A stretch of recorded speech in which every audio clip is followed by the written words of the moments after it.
Les podcasts de la Paillette.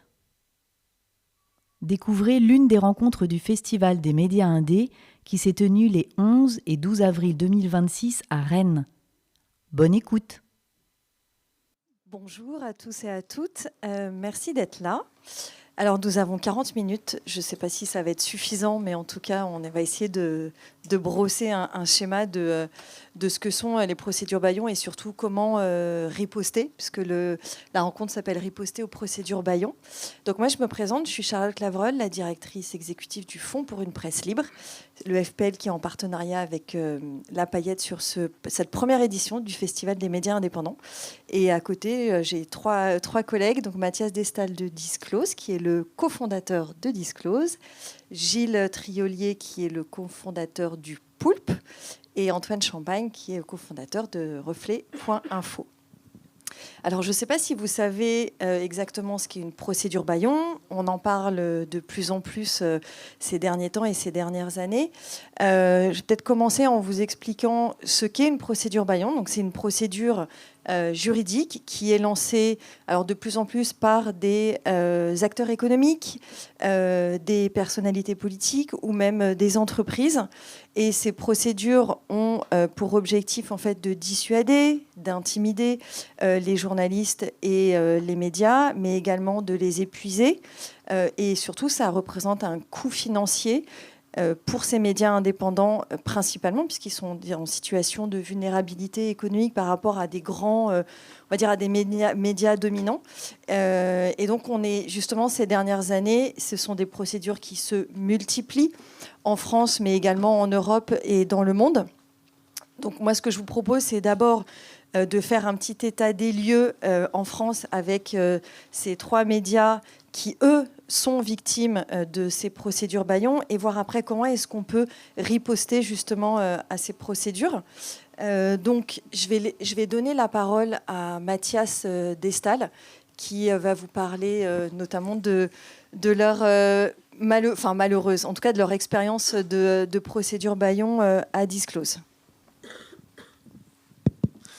Merci Charlotte, bonjour à tous et à toutes.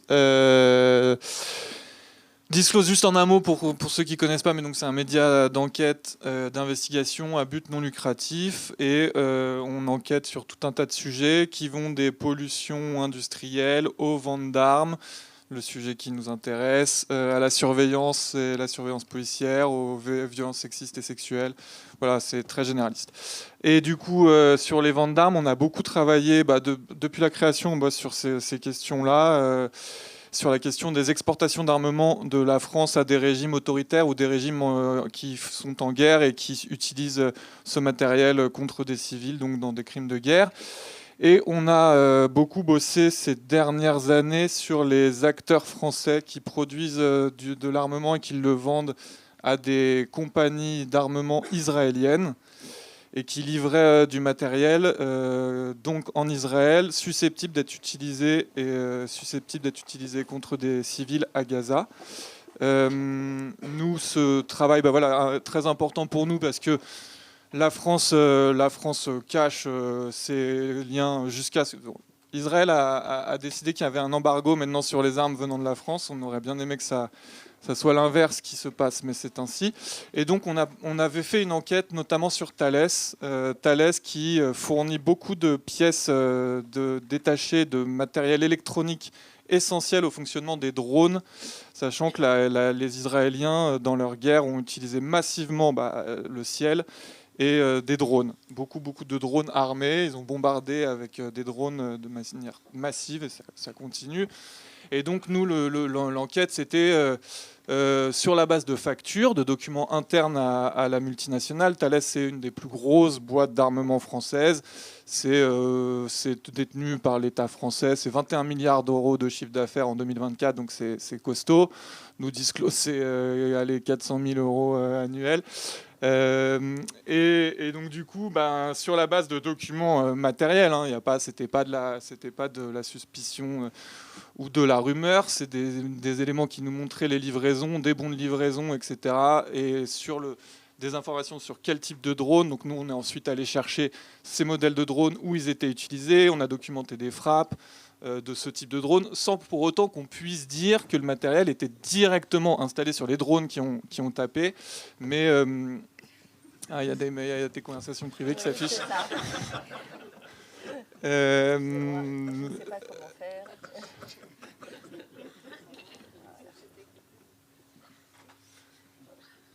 Ouais, bah, je te regarde faire. Donc voilà, et donc on raconte ça, c'était en 2024. On leur demande, comme on fait toujours dans l'enquête, un contradictoire. On leur pose des questions avant de publier. Ils répondent à nos questions de manière très évasive. On a une vingtaine, 25, 30 questions. Ils répondent un petit paragraphe pour répondre à tout. Donc évidemment, il n'y a rien dans leur truc. Mais on fait apparaître dans notre enquête leur droit de réponse, qui était de dire en gros, il n'y a pas de matériel à des fins létales qui est exporté en Israël. Point, ciao. Et on le fait figurer. L'enquête sort, elle fait quand même pas mal de bruit. Je pense que Thales est un peu secoué. Et du coup, il nous demande dans l'été 2024, juillet, je crois, d'insérer un droit de réponse. Alors on leur a dit, on vous a donné la parole, vous nous avez dit ça, on l'a écrit. Ouais, mais on veut un droit de réponse plus long. Donc, on voit avec notre avocat dit le droit de réponse, c'est un truc en droit de la presse très précis, il était bien calibré, on le met en ligne. Eh ben, ça leur a pas suffi notre droit de réponse puisqu'ils ont attaqué en diffamation. Donc, ils ont utilisé une procédure bâillon, en l'occurrence. C'est même pas à nos yeux, c'est qu'on avait respecté toutes les démarches du sérieux de l'enquête, respecté les préconisations en droit de la presse, de leur donner la parole, la faire figurer, etc.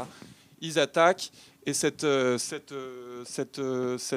attaque en diffamation, c'est un peu le cœur du sujet, mais ça coûte de l'argent, ça demande beaucoup d'énergie, ça demande s'il y a des honoraires d'avocat, il faut réceptionner les documents judiciaires, il faut préparer une offre de preuve, parce que dans ce genre de situation, quand une entreprise attaque, il faut se défendre, c'est à nous de documenter et d'expliquer pourquoi ce qu'on dit est valable.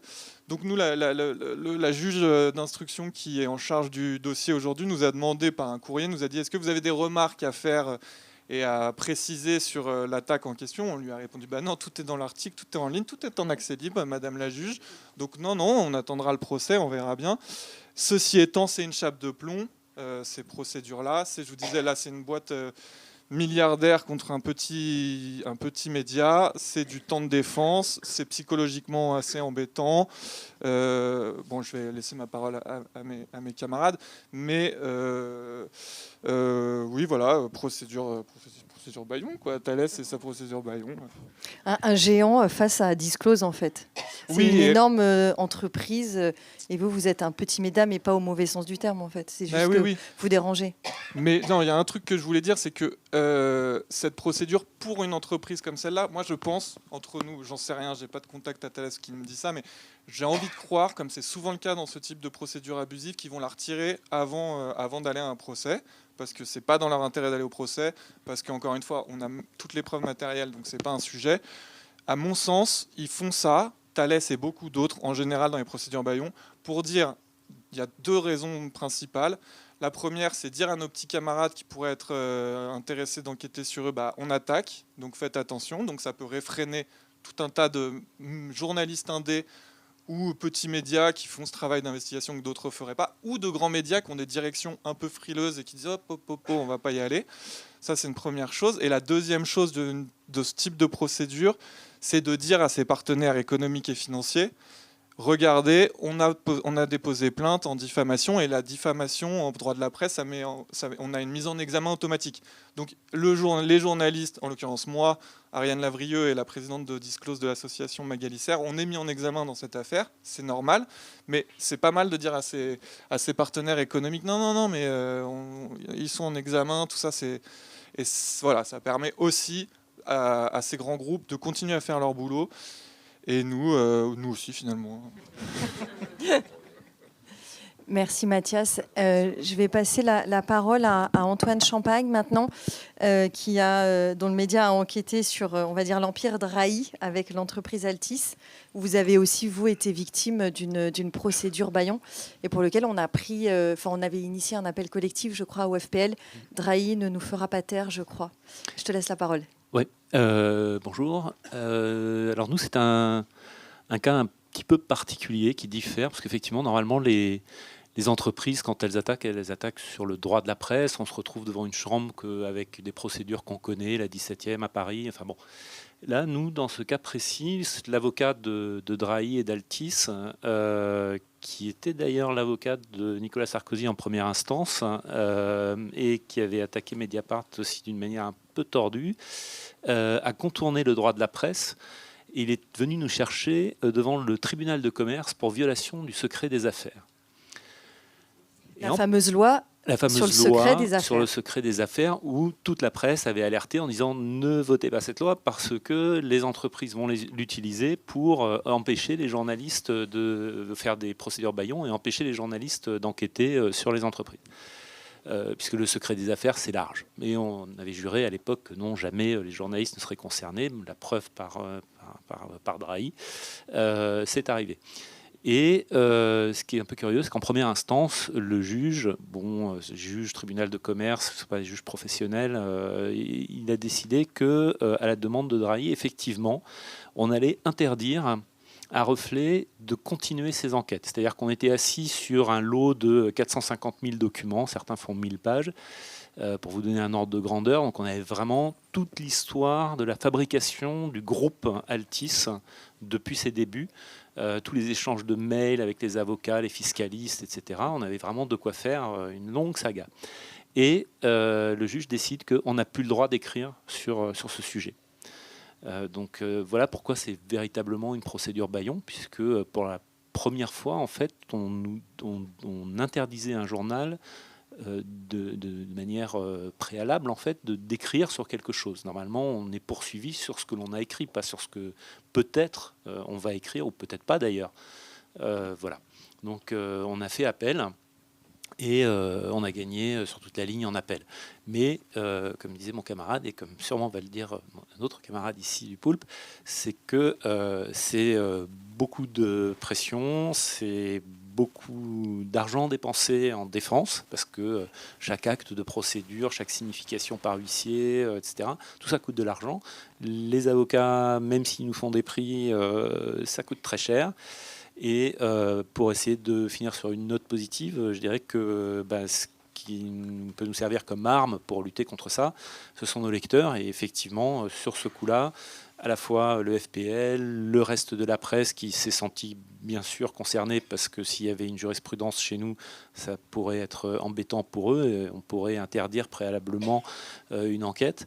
Tout le monde s'est mobilisé, du coup tout le monde a entendu parler de cette histoire, et il y a eu beaucoup de dons en fait sur une cagnotte qu'on avait montée, qui nous a permis de passer ce moment difficile pour nous, parce que nous, notre budget est encore plus faible que celui de Disclose, même beaucoup plus faible. Donc c'était vraiment un coup dur pour nous. Mais en même temps, pour tout vous dire, entre le moment de la première instance où on a été condamné et on n'avait plus le droit d'écrire, et l'appel où on a gagné, évidemment, on a continué à écrire.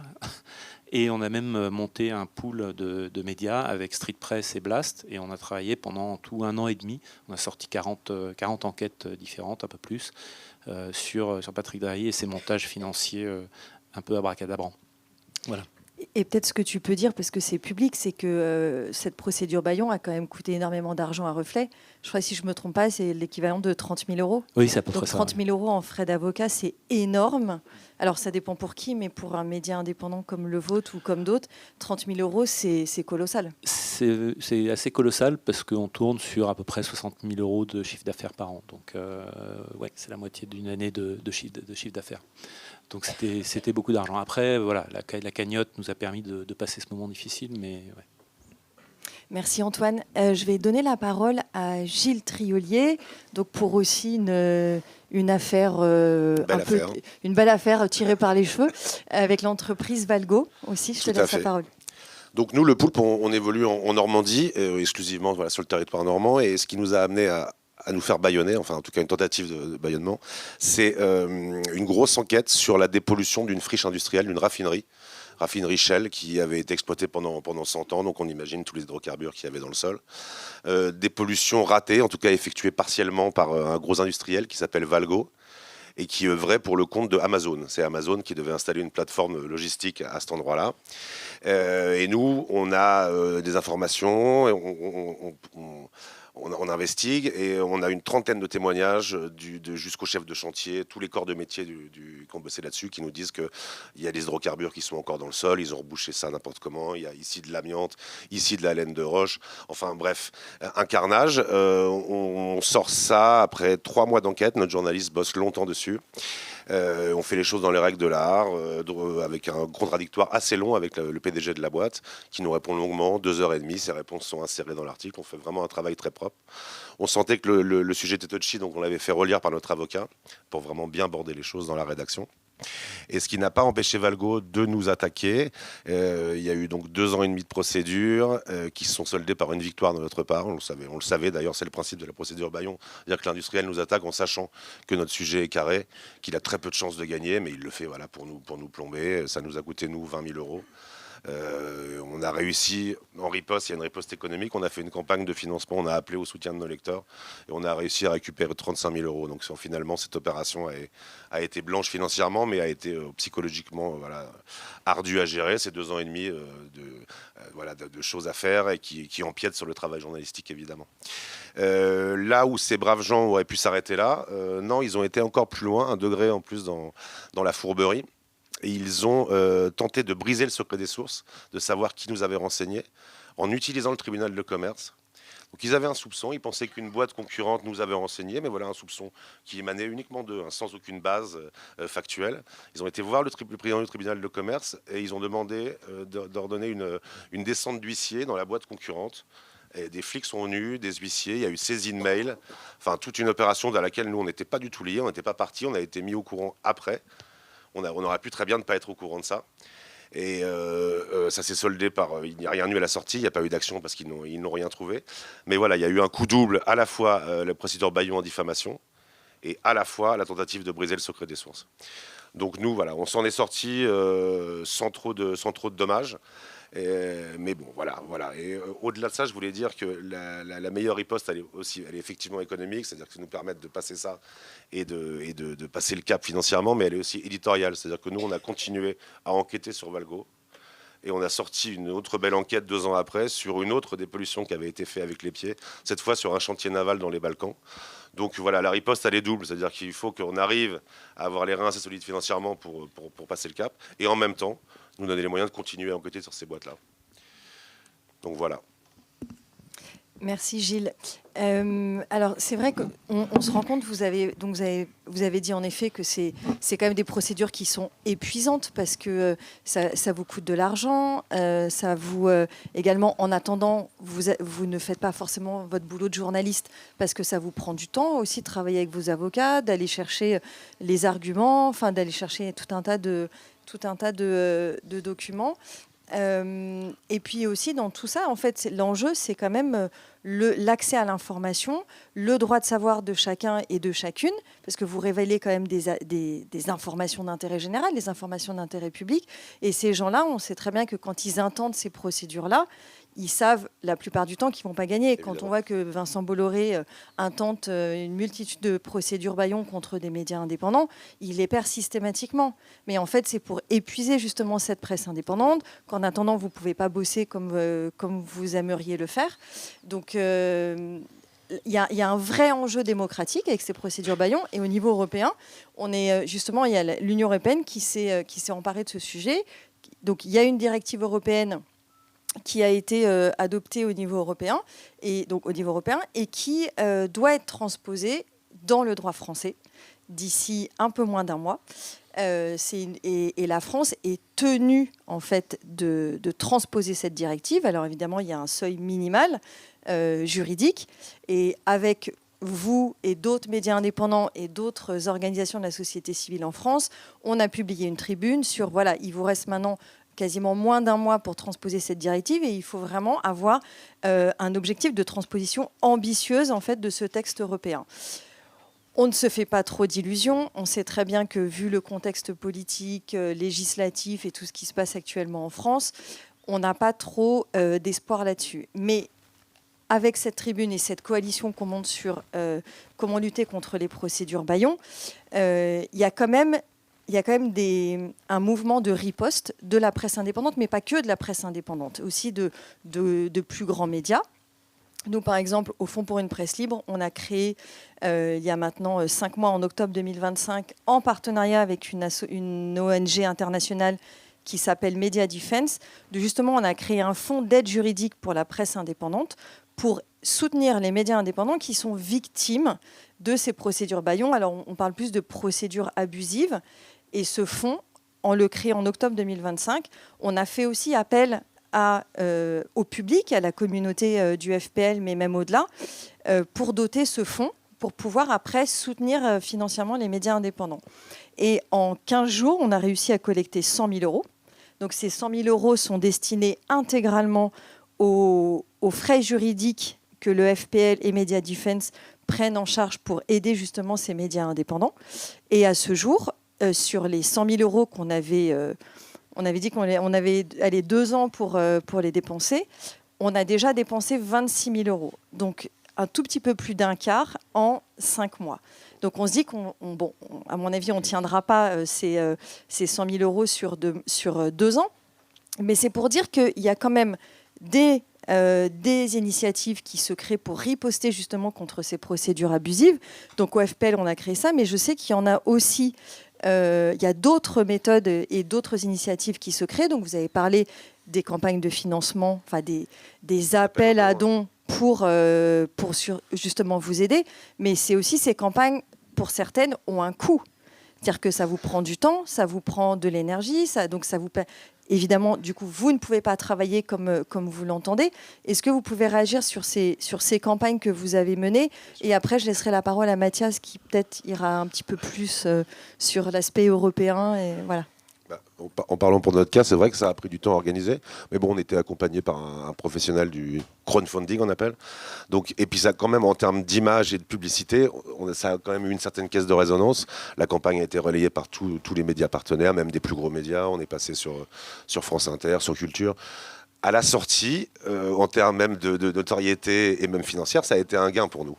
Donc je dirais merci Valgo. Et on attend la prochaine attaque.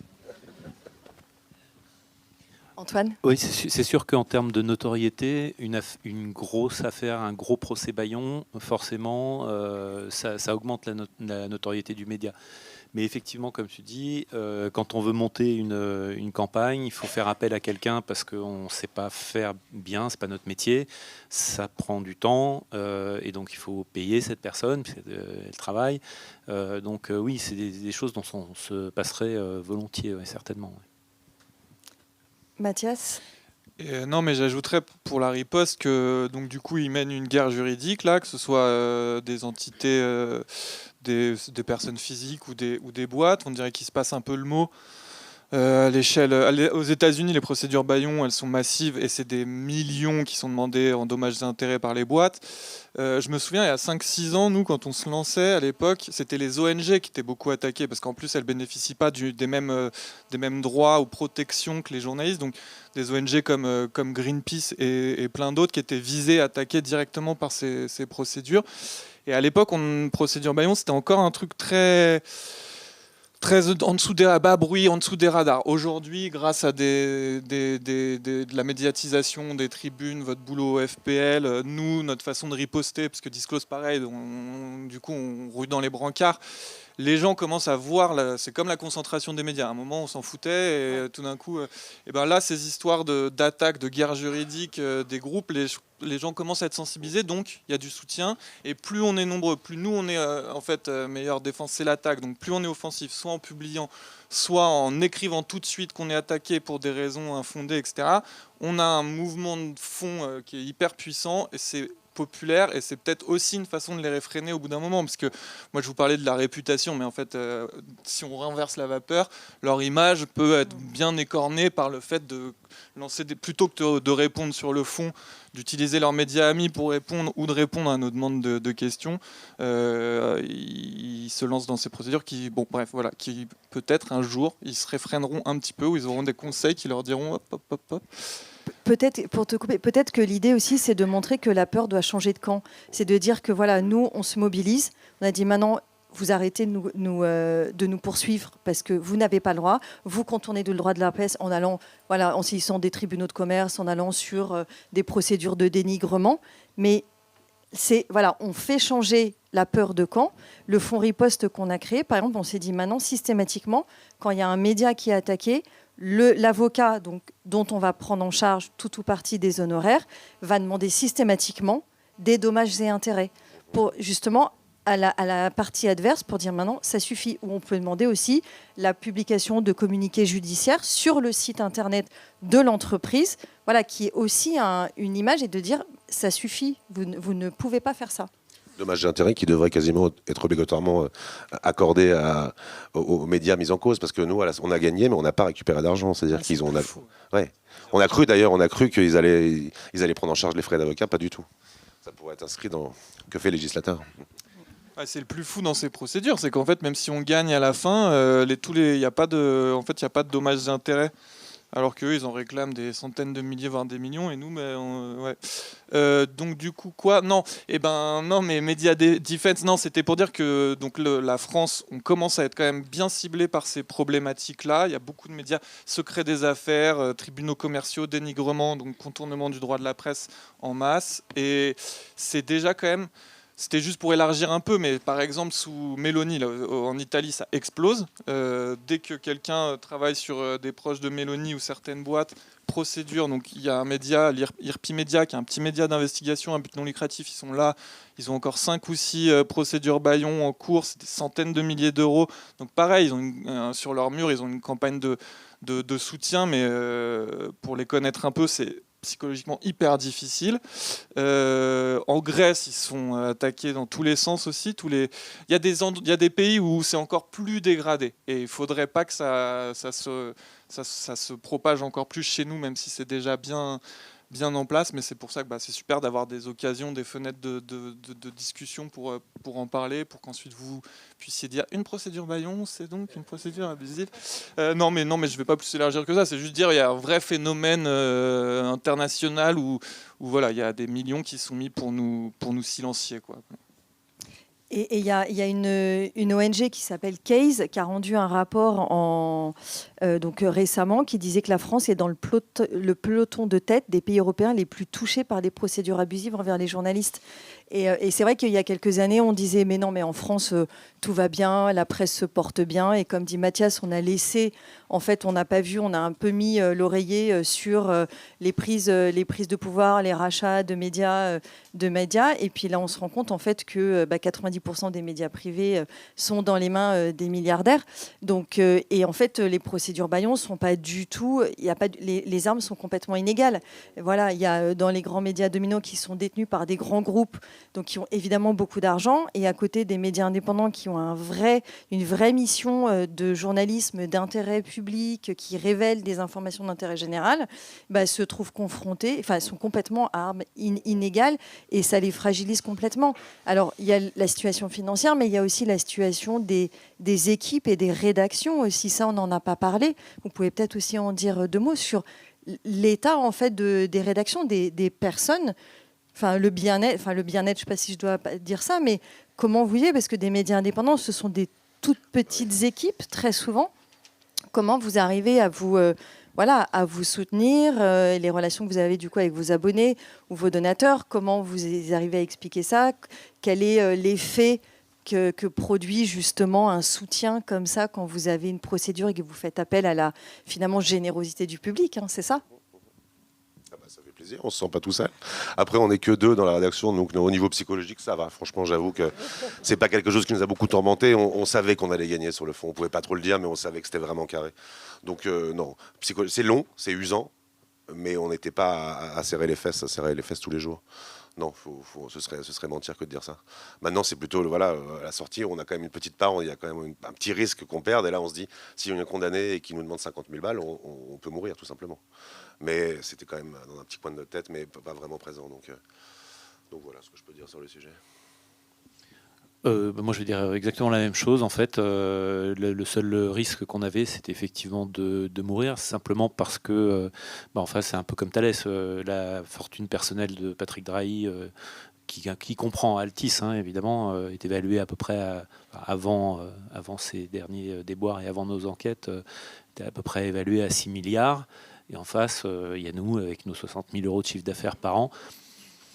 bon, on se doutait qu'ils avaient plus de moyens que nous pour essayer de nous tuer, en fait. Ça, c'était ça. Mais le reste, de la même façon, nos enquêtes étaient super carrées. On avait travaillé les 3 journaux, on faisait relire toutes nos enquêtes par des avocats avant, on faisait le contradictoire, donc on savait qu'on était carré aussi.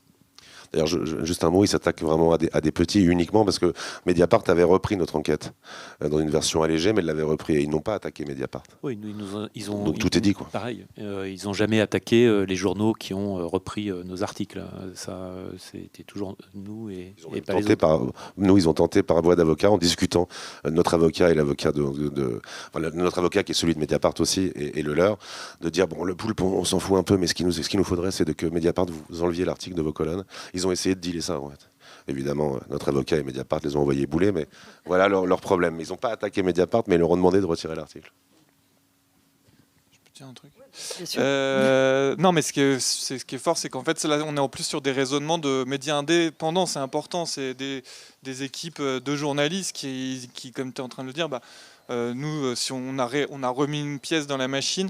Ce qui est important aussi, c'est que ces procédures, mine de rien, je pense qu'elles ont quand même une efficacité de potentielle autocensure dans les rédactions, soit dans les grandes rédactions, ou qui sont avec des actionnaires qui connaissent très bien le milieu économique dans lequel ils évoluent, soit avec des directions et des rédactions en chef qui sont nommées par en haut, bref. Et l'autocensure, à titre d'exemple comme ça, mais sur le secret des affaires. Donc le législateur, en 2016, il envoie le secret des affaires. Il ne se dit pas que ça va, je ne sais pas ce qu'il se dit, mais en tout cas, que ça va avoir des répercussions sur nous. Nous, on a sorti une enquête sur Decathlon, et sur cette enquête, on avait récupéré beaucoup de documents internes à l'entreprise sur leurs fournisseurs à travers le monde, et qui nous permettaient de remonter un peu la chaîne de production jusque le travail forcé des Ouïghours en Chine, mais aussi la déforestation en Amazonie pour fabriquer avec le caoutchouc, fabriquer des chaussures de trek pour aller marcher dans les grands espaces, selon leur publicité. À un moment, on a eu une discussion, on a hésité à sortir les docs, parce que du coup, on sort quand même beaucoup les documents quand on les a, et on les on les rend accessibles à tout le monde. Et on a beaucoup hésité, parce que secret des affaires. On s'est dit, ils vont nous tomber dessus. On est en train de, je sais pas, c'est pas du dénigrement, c'est encore autre chose, mais on donnerait des billes à leurs concurrents en sortant ces documents. Et ça, pour moi, c'est un des trucs les plus pernicieux et préoccupants, c'est qu'en fait, avant même qu'il y ait une attaque, on évite de sortir. On l'a pas fait, on a sorti. On l'a fait quand même, parce qu'on a un journal indépendant et qu'on a. Voilà. Tu t'es posé la question. Mais on a débattu le truc, tu vois. Et ça, c'est un des problèmes, je trouve, dans cette dynamique. Peut-être que nous, on a eu une procédure, une seule, mais on en aurait 15 sur.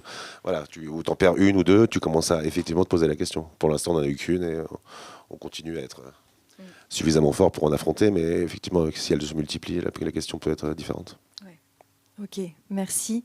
Je vais laisser la parole à la salle si vous avez des questions, parce qu'il ne nous reste que 10 minutes en fait. Donc 5, d'accord. 15, ah ok, bon, très bien. Est-ce qu'il y a des questions dans la salle ?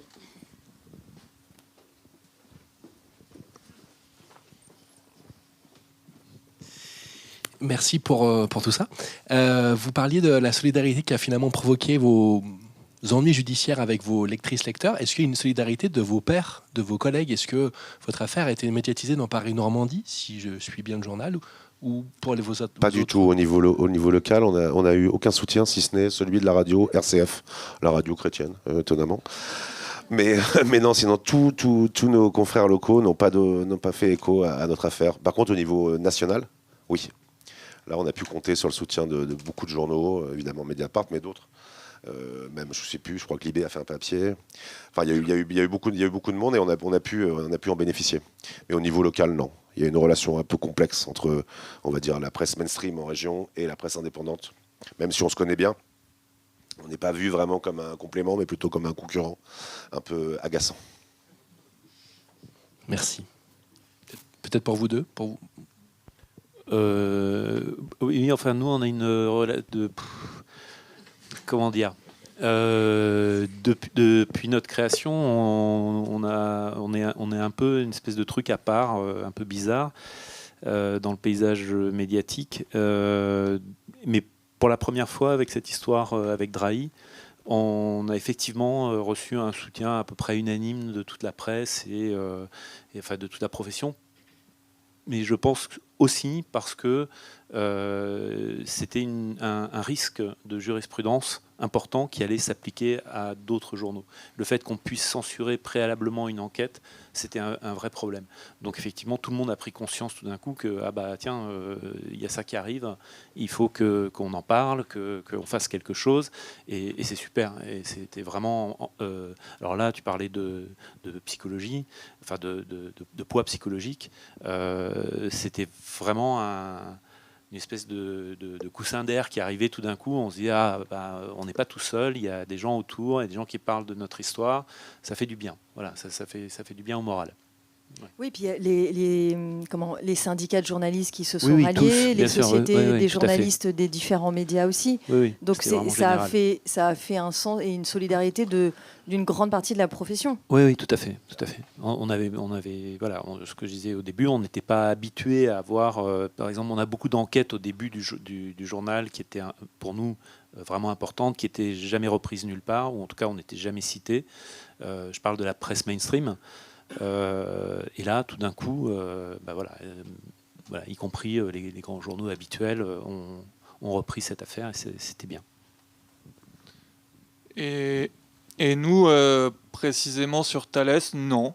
Mais je pense que c'est des cas, justement, on est dans du contournement du droit de la presse. Donc comme tu disais, en fait, ça mobilise quand même tout l'écosystème et la profession parce que c'est des détournements importants qui peuvent être amenés à se reproduire. Et donc là, effectivement, ça inquiète et ça mobilise. Nous, finalement, c'est une plainte en diff. Voilà. Mais... Ouais, débrouillez-vous. Non, mais après, ceci étant, énorme, non, et soutien par la base est très populaire. On a eu beaucoup de soutien financier, en fait. Il y a quand même un truc fort. Mais la profession, pas tellement. Oui, sur les plaintes en diffamation, c'est pas tout à fait pareil. On en a eu aussi des plaintes en diffamation. On a gagné tous nos procès. Il y en a un qui a abandonné juste avant le procès. C'était quelque chose qui était soulevé tout à l'heure, Avisa Partners.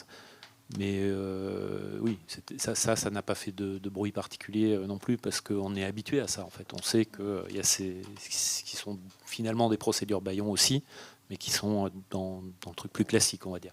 Ça fait partie du droit de la presse. Voilà, c'est le droit de la presse.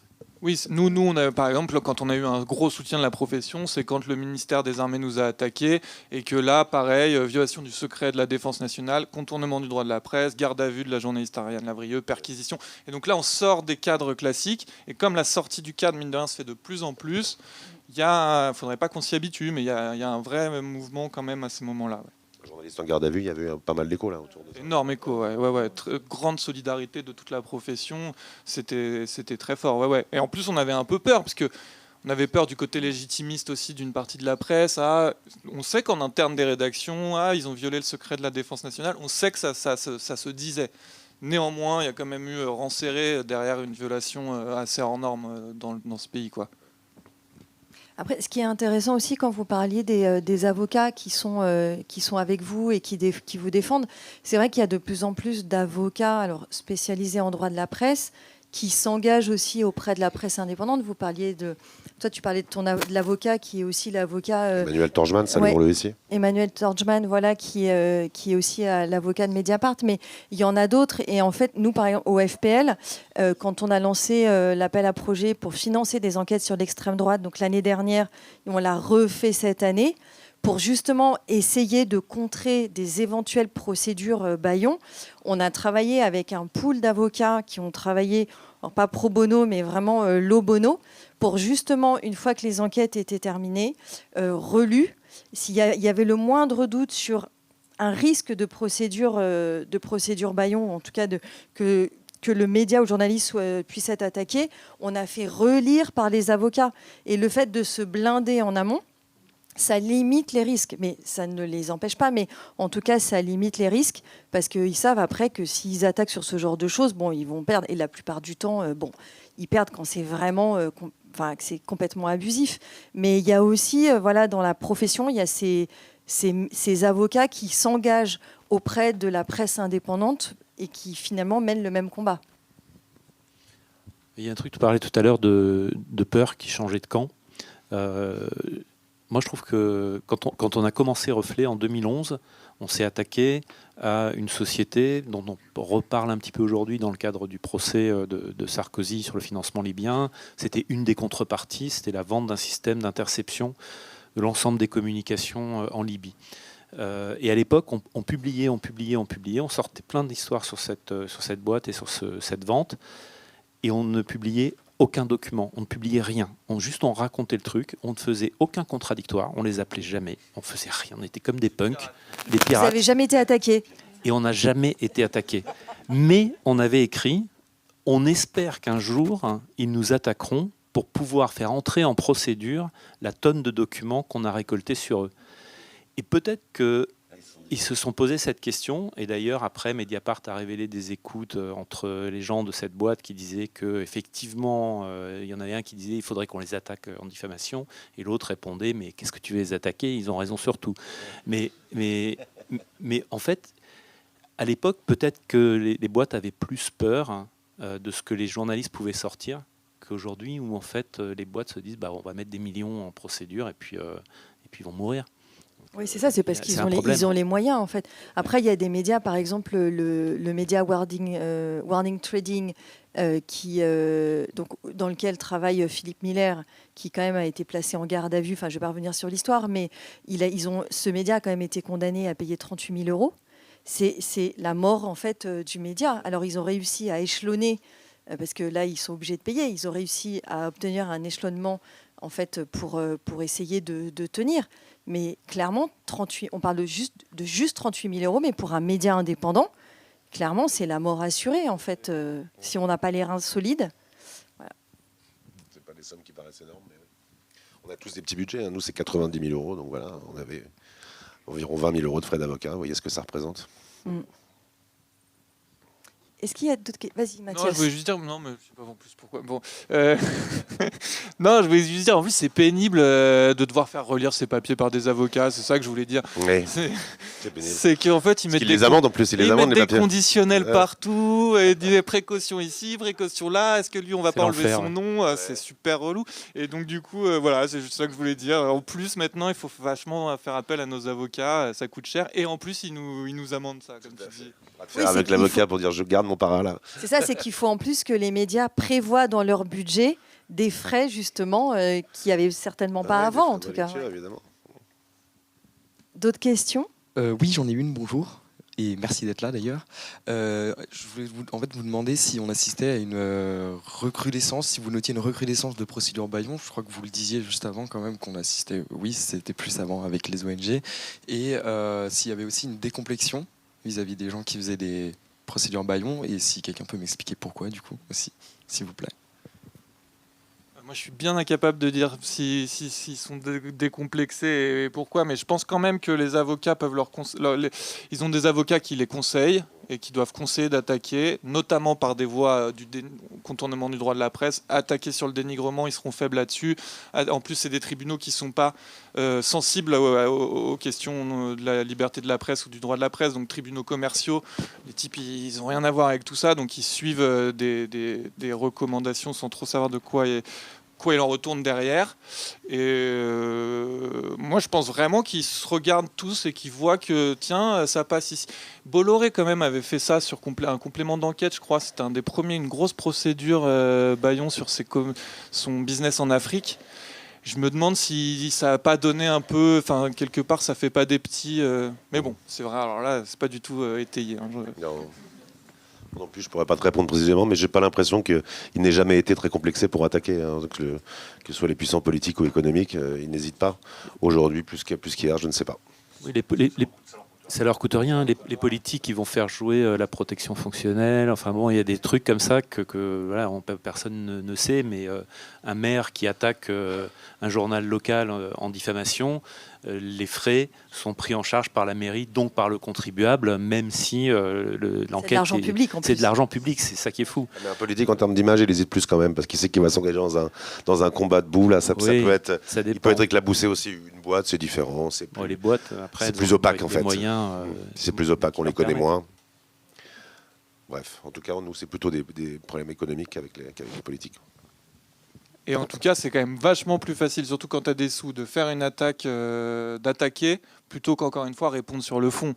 C'est toujours pareil, en fait, ils ne nous répondent pas et ensuite ils embouteillent les tribunaux, quoi. Suffisamment de Et travail. puis souvent, ils retirent la plainte juste avant l'audience. Il y a ça aussi. Je mets un billet pour Thalès. Nous, ils sont même pas venus le jour de l'audience. Il n'y avait personne de Valgo, à part l'avocat. Donc, c'est un signe aussi de l'importance qu'ils accordent à tout cela.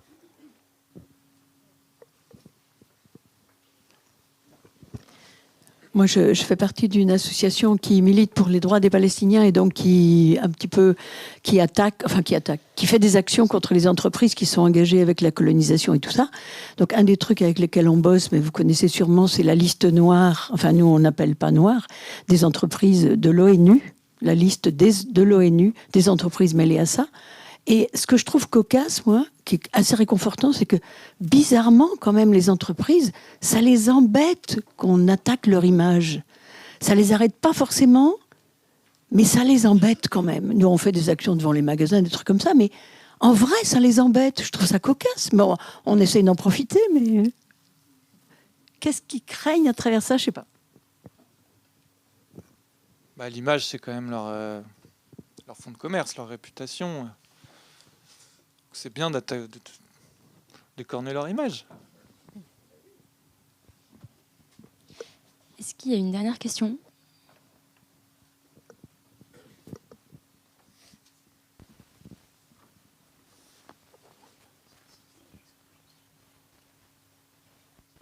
Est-ce que les grands médias, c'est pas du tout péjoratif, ce que je veux dire, mais sont aussi sujets à des attaques Bayon ? Oui, ça arrive que les journalistes des gros médias soient attaqués en diffamation. Oui. Mais avec pas la même intentionnalité, je pense pas, avec la même volonté de casser les pattes économiquement d'un petit média. Et puis s'attaquer à Mediapart, s'attaquer au Monde, là, on ne sait pas dans quoi on s'engage. Là, ils se disent, bon, même s'ils perdent, il n'y aura pas une caisse de résonance vraiment importante. Ça reste petit, ça reste marginal pour eux. Aller se friter avec Le Monde, c'est différent. Après, les attaques en diffamation, c'est quelque chose qui existe depuis belle lurette. Le Canard enchaîné avait milliards de procès aux fesses qu'il gagnait quasiment toujours. Bon, c'est classique, quoi.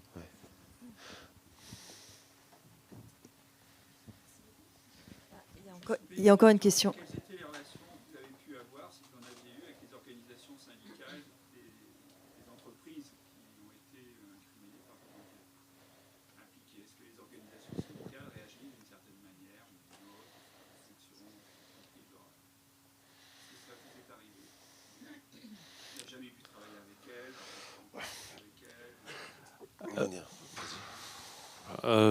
Bon, je vais faire court sur Altis. Est-ce qu'il y a des syndicats chez Altis Il déjà ? y a des syndicats, mais qui sont très, on va dire, ces syndicats maison, quoi. Bon, c'est pas des acharnés et ils ont bien conscience que s'ils tapent trop fort sur l'entreprise, ils vont aussi perdre leur boulot, quoi. En fait, parce qu'ils sont salariés. Donc non, on n'a pas eu de contact extrêmement poussé avec les syndicats. Ils se sont saisis d'un certain nombre d'enquêtes que l'on a publiées. Ils les ont diffusées en interne. Ils ont fait écho en fait à nos enquêtes en interne. Mais voilà, ça s'arrête là. Nous, il n'y avait pas de structure syndicale chez cet industriel de la dépollution. Donc on a uniquement traité avec les salariés directement, d'autant qu'il fait bosser beaucoup de sous-traitants locaux. Bref, il n'y avait pas de gros syndicats qu'on aurait pu contacter, sur lesquels on aurait pu s'appuyer. C'était vraiment des témoignages individuels. Et nous, dans le cas Thalès, on sait juste qu'une fois que l'info est sortie, elle a été remontée. Il y a eu des conversations entre les représentants du personnel, les syndicats, la boîte, parce qu'en fait, il y a une problématique éthique qui était très forte et qui a traversé l'entreprise. Ce qui nous a fait penser aussi que la plainte pouvait avoir un lien avec justement dire à l'interne, dire aux salariés, dire bah non mais on les a attaqués en diffamation, tout ça c'est des conneries. Ce que je vous disais à un moment, c'est que c'est aussi une façon d'ouvrir le parapluie. Et on s'est dit potentiellement, vu que ça fait du bruit en interne, ça faisait aussi peut-être partie dans la balance de leur prise de décision. Et comme tu le disais, le fait qu'on soit mis en examen automatiquement, c'est aussi pour une belle cartouche. Ils peuvent dire les journalistes sont mis en examen. Et tout le monde ne connaît pas les détails du droit de la presse. Alors on est automatiquement mis en examen, voilà, même si à la sortie il ne se passe rien. C'est différent du droit plus classique. Donc ça leur permet d'afficher ça et de dire regardez, on est dans notre bon droit. D'autres questions, ou... Non. Ah, si.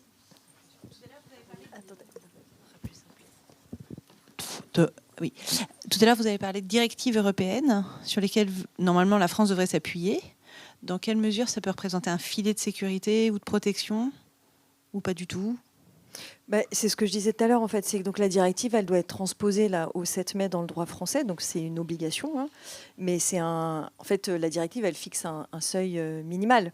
Nous, ce qu'on demande, c'est une transposition ambitieuse avec une protection justement contre ces procédures bâillons. L'idée de cette directive, c'est justement d'éviter le déclenchement de ces procédures abusives. Donc, de les arrêter, en fait, au tout début de la procédure. Sauf que quand on a fait cette tribune et qu'on a sensibilisé, on a alerté les différents ministères concernés, il n'y a évidemment pas de son, pas d'image. Et on travaille là-dessus depuis plusieurs mois. Mais vous connaissez le contexte tel qu'il est. Il n'y a rien. Donc je pense que malheureusement, on ne peut pas en attendre grand-chose. Et c'est, je pense, plus en médiatisant ce type de sujet, quand on lance des appels collectifs, via le FPL, mais même d'autres, via, je sais pas moi, Reporters sans frontières ou d'autres structures, en fait, dans ce milieu-là, dans cet écosystème. Je pense que c'est là où, plus on va en parler, plus ça va faire, on espère, une caisse de résonance et sensibiliser. Parce que, comme je vous disais tout à l'heure, le vrai enjeu, c'est notre droit à l'accès à l'information. Et vu le contexte actuel, et en 2027, et même après, c'est indispensable de montrer que notamment cette presse indépendante, c'est celle qui fournit, qui produit une information de qualité, une information fiable, rigoureuse, et en muselant justement cette presse indépendante, de casser, hein, ou d'intimider. Là, c'est un vrai enjeu démocratique. Mais le pouvoir, non, les dirigeants n'entendent pas, clairement. Enfin, voilà. Je pense que c'est plus on en parle. Et nous, quand on a lancé cette cagnotte pour la création du fonds Riposte, je vous avoue, en toute transparence, on n'était pas convaincus qu'on allait pouvoir lever beaucoup d'argent pour doter ce fonds. Et étonnamment, parce que justement, c'est l'enjeu du droit de savoir, l'accès à l'information, qui a fait que les gens y ont cru et ont donné justement pour permettre à des médias indépendants de couvrir leurs frais juridiques. Alors que c'est pas, moi j'avais envie de dire, c'était pas un sujet très vendeur au début. Mais dès qu'on capte que c'est un enjeu démocratique, là, ça change tout. Je peux dire un tout petit truc? Mais bien sûr. Et sur la directive européenne, il y a un élément qui est très important, c'est qu'elle s'attaque aussi aux procédures bâillons transnationales. C'est-à-dire que, par exemple, en Europe, il y a plein de pays avec des lois sur la presse ou des lois qui protègent tels et tels intérêts. La Suisse, il y a des lois très protectrices du secret bancaire, très très très fortes, donc les Suisses ne peuvent pas enquêter sur les banques. Si nous, on fait une enquête sur je ne sais pas quelle banque suisse, elle peut nous attaquer sur la base de son droit local. Et donc la directive, elle est censée aussi apporter, couper ce genre de procédures transnationales. Et plus concrètement aussi, l'idée de la directive, il me semble, c'était de pouvoir d'avoir une instance où on pouvait nous arriver et tout de suite, quand la procédure elle est intentée, tout de suite faire un recours et dire procédure abusive pour tel et tel point et que du coup la procédure s'arrête à ce moment-là. Donc c'est vrai que c'est déjà des petits mécanismes de garde-fou, de contrôle intéressants. C'est tout. Ouais, voilà. Oui, Patrick Drahi avait déposé plainte également au Luxembourg et à Paris, en plus du tribunal de commerce au pénal. Parce qu'en plus, ils n'ont pas que des avocats franco-français. Oui, non, ils ont des avocats partout.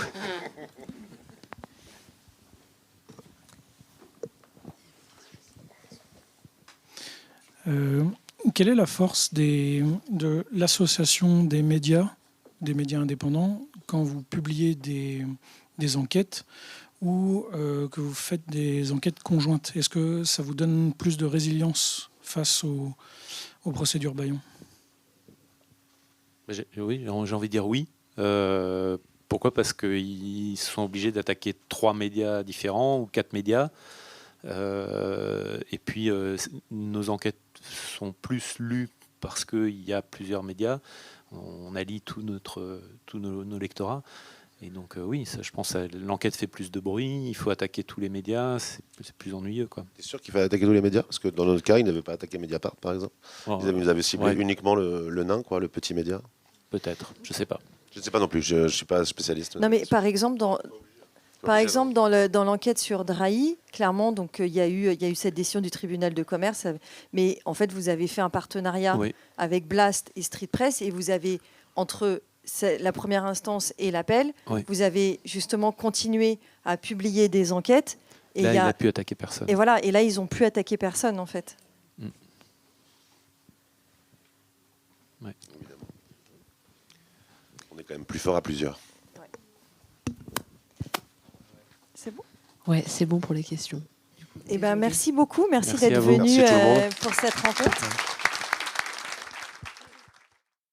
Un grand merci aux médias pour la qualité et la richesse de leurs échanges. Rendez-vous sur la-paillette.net pour découvrir les autres rencontres du Festival des médias indés 2026 de Rennes.